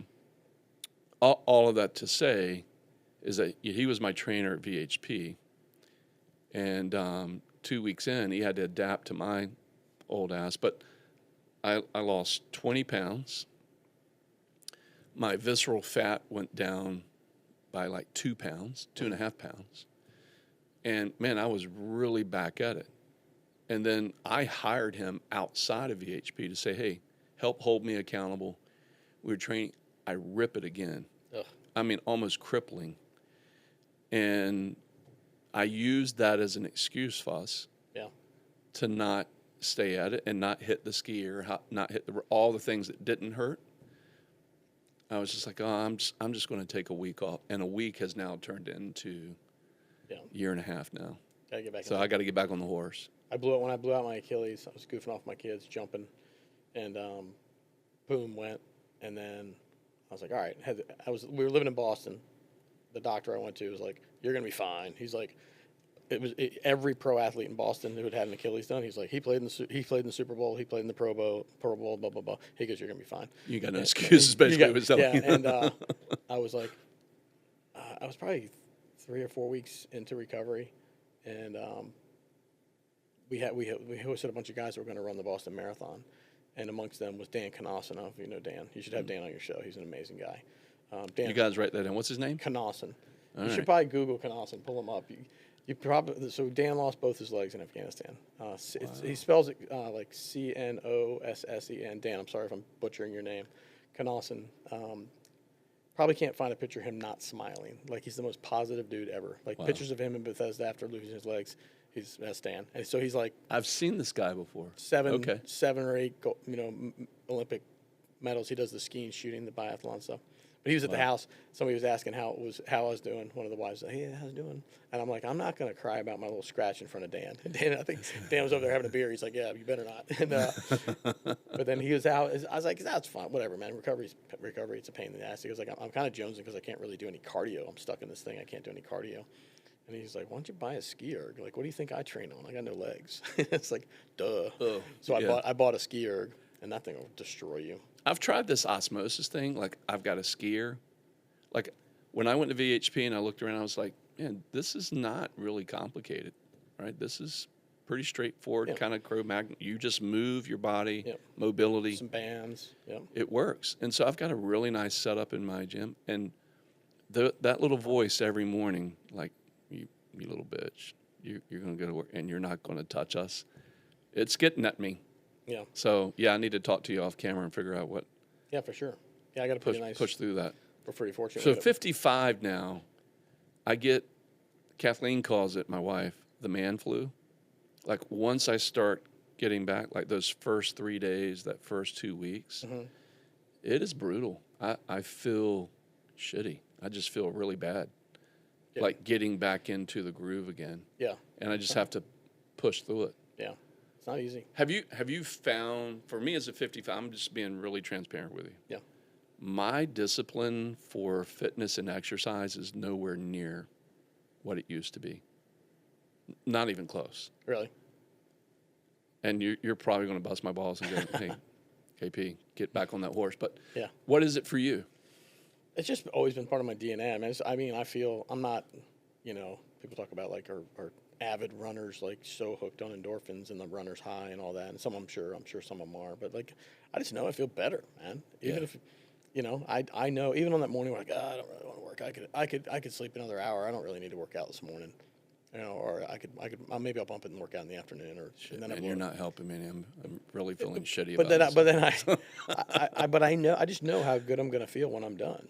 I'm like, I know the first 5 minutes in the gym is going to be waking up. Yeah. And then you get into it, and you're having a good time, and then it just for the whole day you just feel better. And I need to know. I know the reward afterwards is worth the getting out of bed and rubbing the sleep out of your eyes and having a cup of coffee and getting in the gym. Yeah, I mean, I can tell you're a fit guy. How often are you training? When I'm not traveling, I mean, I still work out when I travel, just not the same thing. I've gotten traveling is really rough. Like airplane rides just do something to you, man. Yeah, it's rough. I've gotten to the point where I'm probably 75, 80 nights in my Marriott. I can probably look at my Marriott points and tell you, but I just do honestly. I've just gotten to the point. I don't even bring workout shoes. I've just gotten tired of like trying to figure out if there's a decent gym in the hotel. I just do body weight stuff in my hotel room: push-ups, sit-ups, squats. That's it when I'm on the road. Okay. And you can get your heart rate going, do plenty of good stuff with just body weight. Right. It doesn't mean to do anything fancy. So I do that on the road. When I'm home, I'd probably say I average 5.5 days a week. What's the half day? What do you mean by that? I mean, statistically. If you average it out, 5.5 days. You get up, touch your toes. Yeah, stretch, did a half a workout. Yeah. I worked out this morning. I've adopted almost all of the VHP stuff. I still do some of my stuff. My trainer Chipper's awesome, dude. Chipper. He went through and looked at I brought all my workouts, and he's like, yeah, you beat yourself up a little too hard sometimes. He's like, clearly you can go to some dark places, but you don't need to go this dark all the time. I think that's probably the wrestler in you. Yeah. Yeah. You have the mentality, if I'm not laying on the floor at the end of the workout, then I didn't go You hard didn't enough. work hard enough. Which is good to do once in a while, but at our age, you don't need to do that all the time. So I've reeled it back, and I'm doing a lot smarter stuff, and got all the bands and doing some unique exercises that they taught us, which is pretty cool. All right, I'll listen to you off camera. Yeah. All right, we get it done. I'm feeling the guilt and shame right now. So, Gotta get back in there. hey, fellas, pull up Fuss's website. Let's talk about his company. I'd love to give him a little shout out and promo here. And can you tell us, if somebody's watching this today, goes, man, I'd like to talk to Fuss about his leadership training. Who's your ideal prospect? Any company that cares about developing their people, investing in their people, wants to build more cohesive teams, wants to develop leaders. That's it. The industry doesn't matter. That same recipe, high functioning teams, great leadership. Yeah. I don't care if you're selling donuts for a living or trading stocks and bonds. This is a pretty nice client list here. Yeah, worked with all these folks. Fun people across the board. Yeah.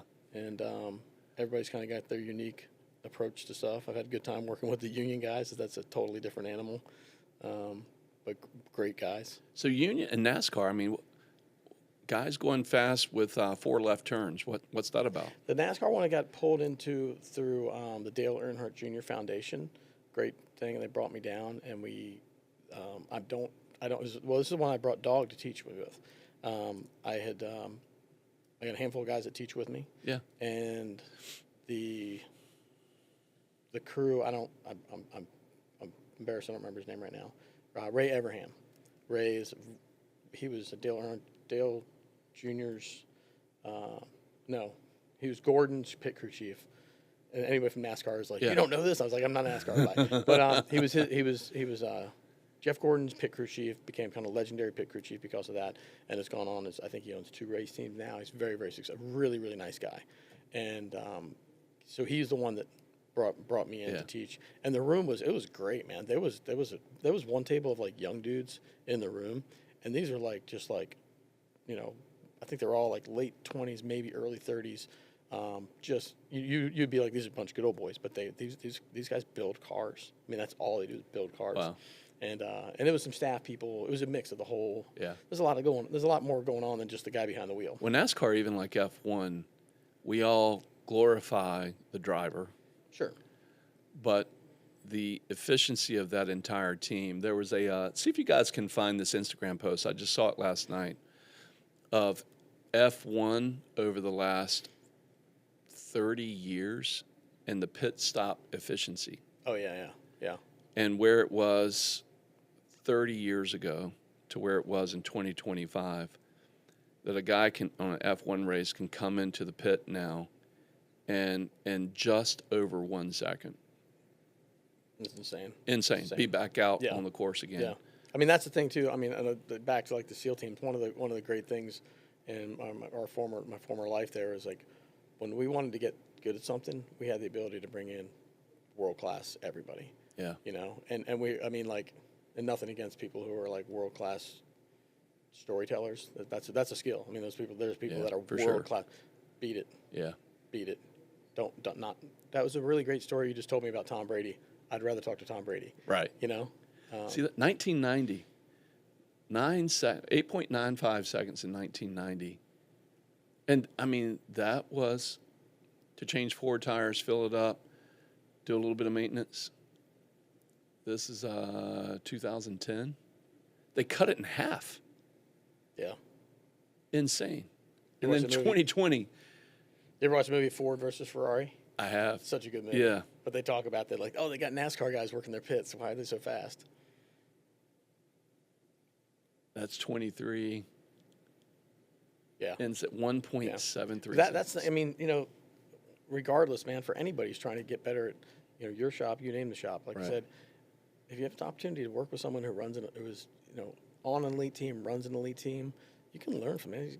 You get a chance to spend the day with a NASCAR pit crew chief or a Formula One pit crew team. Do it. Yeah. Are you changing tires here? No. Yeah. But you're going to learn about being those guys are athletes, man. They're animals and they're high functioning. That's a high functioning team. No one's shooting at them, but there's certainly consequences. You can get hurt, if not killed, doing that. And take that opportunity, man. Oh, it's huge. One of the things I'll give kudos to you guys, and I would say this is true probably at the tier 1 to tier 2 levels. And as even in regular Marine Corps, regular Army, as young men mature, they tend to start listening more versus talking. We were talking about this pre-show. Is that one of the things I've learned about hanging around your community and having some really close friends now is that a lot of guys, especially guys that I know from Dev Group, if they come into a new environment and something they've never done before, they go really quiet. Yeah. And it's a lot of observation and what I would call observational science. Yeah. Where they're watching the guy who's in that group is the best at it and trying to emulate something that they've never done before and going, okay, he's doing this, he's doing that, he's doing that. And that's one of the things I respect most about what I think you guys learned in the teams was bringing the expert, bringing the guy who's really good at whatever it is they do and try to duplicate it. Yeah. Well, I mean, and it's not just the SEAL team. It's, all of SOF. Right. You name it. I'm obviously, I can speak most clearly to my former community, but like the job reward, if you have the ability to figure stuff out quickly, to learn quickly under pressure, the job rewards that. Yeah. So that just gets beaten into your DNA. I remember going through selection and training to make the move up, and I mean the pressure just off the charts, and we're just starting doing some CQB, close quarter combat, room entries, super basic stuff, like ridiculously basic, 2-man entries with pistols, but it ramps up super fast, and they keep changing, hey, finger here, finger off the trigger, on safe, off safe, it gets fat, they change the rules at run after run, and if you're not paying attention, you're done, Yeah. And I remember we've been doing runs for the whole morning. Maybe we broke for lunch. It was the first run coming back from after lunch, and we're working in this like high bay kind of area, and there was a small box room built in the middle of it, right? And we were doing 4-man entries, center fed doors, so square room, doors right in the middle. You open that door, equal amount of wall space on the left and right? It just couldn't be more basic. We come back from lunch. I was a number 2 man, and as we opened the outer door, we had about 20 meters to go to get to the door and get things going. And up in the rafters, there's like all these cadre watching every single thing you're doing. And the guy who's the number 1 guy, I got to follow him. I'm number 2, 3, and 4 behind me. There's giant caution tape across the door that we've been going in all for the last 3 days, right? We've been using this middle door. We come back from lunch, there's caution tape across it, and now the door on the left is in play. And the guy up front, we're halfway across, and I realize he's not going to the new door. This guy has got tunnel vision so bad. He is so stressed out. He had memorized and just... caution tape. Yeah. Giant X of caution. He couldn't see it. He was so stressed out, and that's a guy who just couldn't pick up. He obviously didn't make it. So I was like, sorry, I love you. I cannot follow you in this situation. He went to the wrong door. I went to the correct door. Training kind of stopped, and with cadre's like, what happened? But being able to pick up stuff quickly and learn stuff quickly it's beaten into everybody's DNA. That's where you get the guys walk in. If you're gonna hire someone from our former community, they're gonna figure some stuff out. Yeah. So, if someone wants to reach out to you, if they want to have a conversation with you to figure out if you two are a good fit. Yeah, Patriot. Bring that up for us again, guys. PatriotLD.com. So they can hit your... make a contact on there, scroll through. And, is it booked now to book a conversation with you? What is... Yeah. So if they want to have a one-on-one... Yep, jump right in there and have a conversation. Bring a good fit for your team. The courses are half-day events. Okay. So designed for 25 to 35 people is kind of the ideal number of people. So it's a little bit smaller groups. And I've run bigger ones. I had a couple of companies really nag me. They're like, can we do 50? Can we do 50? They wanted bigger people. And it's just not the same experience. You just don't get the interaction. With the 25 to 35 people, if you happen to be a little bit of a wallflower, you're still going to have to speak up. I got you. You're going to get involved. You start putting 60, 70 people in a room, I can easy for them to back into the bushes. Yeah, right? Yep. So, But that's kind of the sweet spot. And that is the purpose, is to try to get everybody engaged. Engaged, yeah. You know, Being leader, being people junior guy. Yep. We rotate things around. You get to be all kinds of different characters. You know, And you're putting these people in real life combat arena situations, things that have taken place. Sitting around the table life. on paper, but yes, you know, making. Right. And there's decisions that are. Oh, you're not kidding them up? No, not kidding. No, but there's some of the things before missions even occur. Some of them are way after the missions occur. You know, unfortunately, the Pat Tillman story that was a disaster that went on for years. Yeah. So some of the stuff involved with that is years after what happened. You know, like, hey, what would you do with this? And some of the other cases we work with Benghazi. Benghazi's a really interesting one. A lot of tough stuff happened there. You know, I was Glenn Doherty, phenomenal dude. We were Team 3 together. And if you've watched 13 Hours, they named Glenn by name in the movie, and he spends the whole night trying to get there. And then unfortunately, they lost him more or less as soon as he showed up. But like a lot of people doing great stuff, doing everything they could to help each other out, and then a lot of people not doing so much to help out. So, any parting thoughts with folks today? If they want to reach out to you, or if they're kind of in that phase of deciding whether or not they want to try to do some business development, work on their leadership skills. If they can't get to an opportunity where they're a good fit for you, what tools would you tell folks to work with them? Is there things you would tell them to read, or are there books that could be some self-help for smaller organizations? There's so many great. There's a lot of. I'm biased to the military stuff. I think strategy is critical too. I think I went back and did my MBA a few years ago, and I kind of chuckled. Great classes on strategy, but don't waste your time going to some fancy place for strategy. Just pick up a copy of Sun Tzu's Art of War, and you're good. That was required reading. You're good. I mean, and if you go into that kind of stuff, like, it's all derived. Everybody should have a copy of that. Everybody should read it 10 times over. You know, that's your strategy book right there. And then that's what the military has adopted. And the military's, yes, all the stereotypes are right. There's a bunch of dumb stuff going on. We have buddies that were, your dad gave you an ultimatum. There's plenty of guys in the military that we know that the judge gave them an ultimatum. Right. There's that all exists, but the military does do some stuff pretty well too. Yeah. And leadership is one of them, man, down to the most junior man. You can't just sprinkle fairy dust, like, hey, I know you've been on the desk here for 14 years, but now you're going to run the whole Muni Bond team. Right. Like, fairy dust, you're a leader. Like, no. Doesn't work that way. You're setting that guy up for failure. So you got to. It's got to be every milestone. And again, we're not perfect at it, but like the Marine Corps, as you go up in the ranks, there's always a professional development school. The whole what got you here won't get you there. Yeah. In the military, it's true. Hey, you're a really good squad leader. Are you going to be a good platoon leader? Or you're a really good fire team leader. Are you going to be a good platoon leader? Like, no, you got to take the next step and learn how. Hey, this is a different optic. Right. That's one of the things we've done in our organization that I've found has been successful, is taking people who come in, and instead of just putting them right into, hey, you've got these licenses, you're credentialed now, you're an advisor, God bless you, move on. Right. It's, hey, you're going to answer phones, you're going to work admin, you're going to help complete applications and new account forms. You're going to learn to do that, where in the future, once you get to this level, you're going to understand that these people in the organization are as important to you as it is for you to bring on a new client. Yeah. And the appreciation that is built so far, it's worked. So do you subscribe to that inside of organizational leadership where you... Yeah, I mean, I had a former team guy, buddy of mine.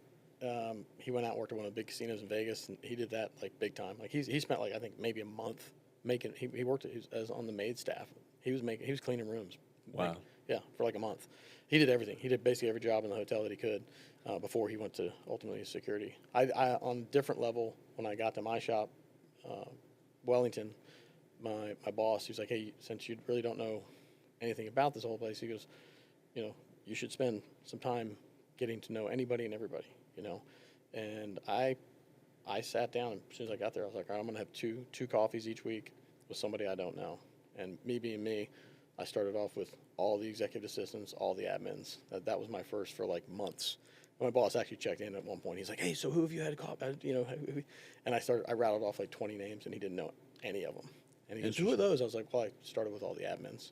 That's just me." And so, but I spent probably the first year, I probably hit it probably two coffees a week for the whole first year. The second year, I went to 1 coffee a week, and then I went to like two coffees a month.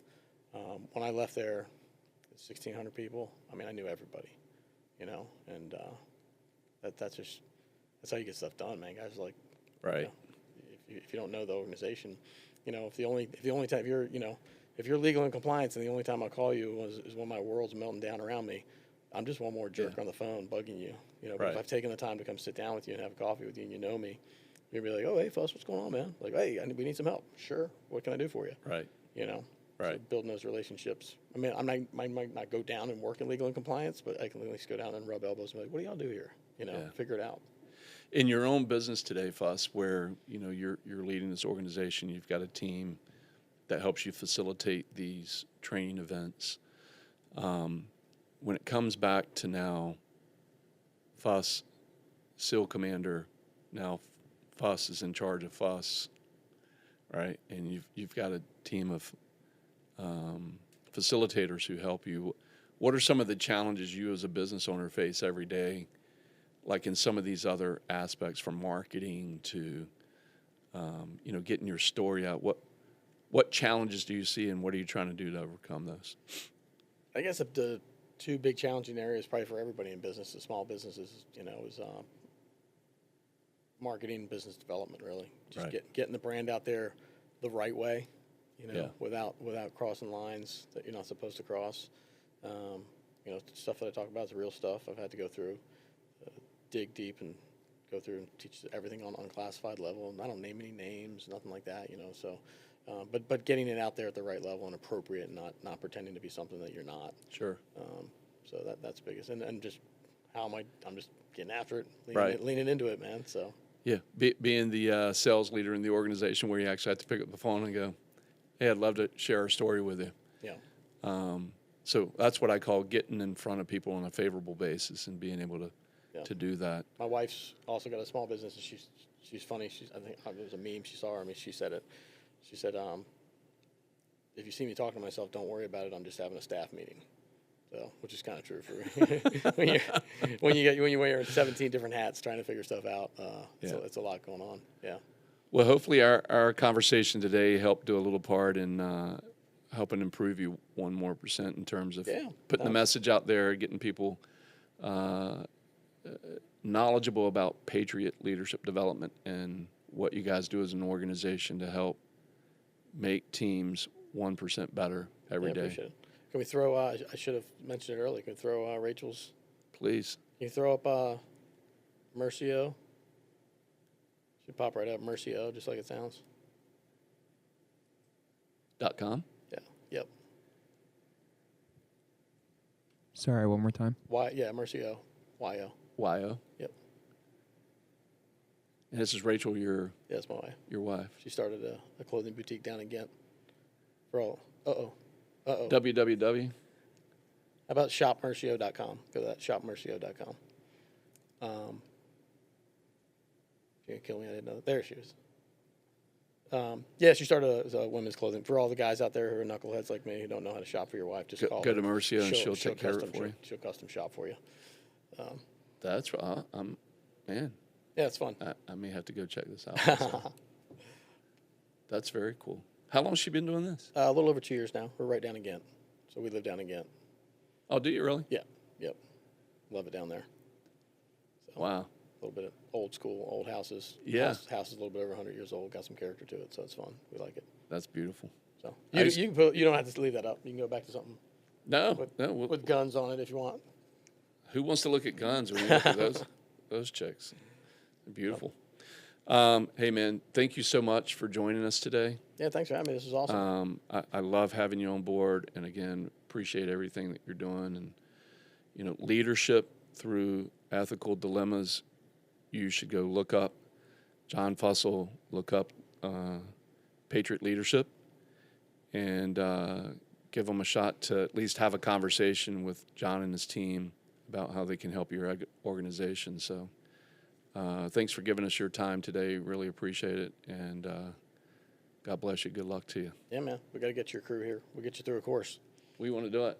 Yeah. We'll figure it We'll out. make it happen. Yeah. All Awesome. right. Thanks. Cheers. Yeah, I'll hold it up for you. Are we recording? Yeah. All right. Oh, he wants you to sign over here with the rest of the Navy turds. Oh, yeah.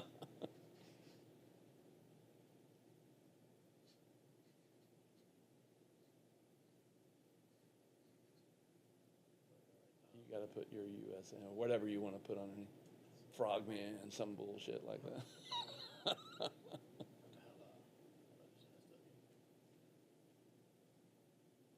Beautiful. There we go. 4 branches. Jon Fussell. Wait a minute. There we go. So cool. John, thanks so much for being here today, brother. It was awesome. Thanks. Thanks for having me.